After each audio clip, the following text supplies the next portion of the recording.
అడవులు ఎప్పుడూ ప్రమాదకరంగా కనిపించవు. చాలాసార్లు అవి చాలా ప్రశాంతంగా ఉంటాయి. అంత ప్రశాంతంగా మనకు ఏదో తప్పు జరగబోతోందని కూడా అనిపించదు. అరుణ్కి కూడా అదే అనిపించింది. నగర శబ్దాల నుంచి, ఆఫీసు ఒత్తిడి నుంచి కొన్ని రోజులు దూరంగా ఉండాలనుకుని ఈ అడవిలోకి రావడం ఒక మంచి నిర్ణయమే అనిపించింది. మీరా కూడా అదే చెప్పింది. ఇక్కడ నిశ్శబ్దం బాగుంది అని. వాళ్లకు దారి చూపిస్తున్న రాఘవ్ మాత్రం ఎక్కువ మాట్లాడలేదు. అడవిలో నడుస్తున్నప్పుడు చెట్ల మధ్య గాలి కదిలినా ఆ శబ్దం కూడా చాలా నెమ్మదిగా అనిపించింది. ఇక్కడ పక్షులు, జంతువులు చాలా తక్కువగా వినిపిస్తున్నాయి. అది అరుణ్ గమనించాడు.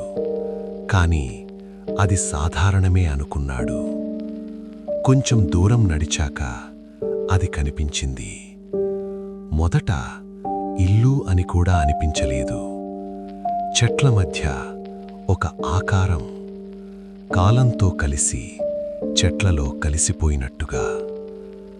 అదేనా అని అరుణ్ అడిగాడు. రాఘవ్ కొంచెం ఆగాడు. తరువాత అవును అన్నాడు. అతని స్వరంలో ఏదో తేడా ఉంది. ఇల్లు దగ్గరికి వెళ్లే కొద్దీ గాలి చల్లగా మారింది. అడవి బయట ఉన్నప్పటికంటే ఇంటి చుట్టూ చలి ఎక్కువగా ఉంది. మీరా చేతులు ముడుచుకుంది. అంటే ఇక్కడ ఉండాల్సిందేనా అన్నట్టు అరుణ్ వైపు చూసింది. అరుణ్ నవ్వాడు. ఒక్క రాత్రే అన్నాడు. అందరూ లోపలికి వెళ్లారు.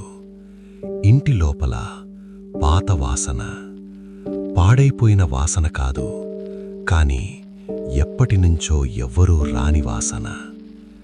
గదులు ఖాళీగానే ఉన్నాయి, కాని ఖాళీగా అనిపించలేదు. ఎక్కడ చూసినా ఎవరో ఇప్పుడే లేచి వెళ్ళినట్టు. మీరా గదిలో నిలబడి చుట్టూ చూసింది. గోడలు మౌనంగా ఉన్నాయి. అరుణ్ బ్యాగ్ పెట్టాడు. చుట్టూ చూసుకుంటూ ఇంటి పరిమాణాన్ని అంచనా వేసే ప్రయత్నం చేశాడు. ఇల్లు బయట కనిపించిన దానికంటే లోపల పెద్దగా ఉంది.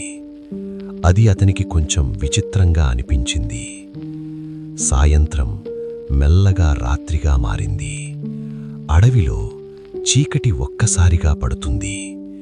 ఇంటి లోపల లైట్లు లేవు, కేవలం ఒక లాంతరు. ఆ వెలుతురులో నీడలు చాలా పెద్దగా కనిపిస్తున్నాయి. మీరా ఒక గదిలో కూర్చుంది.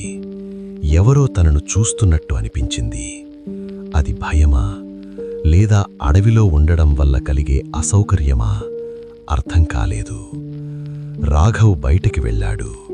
కొంచెం దూరంలోనే ఉంటాను అన్నాడు.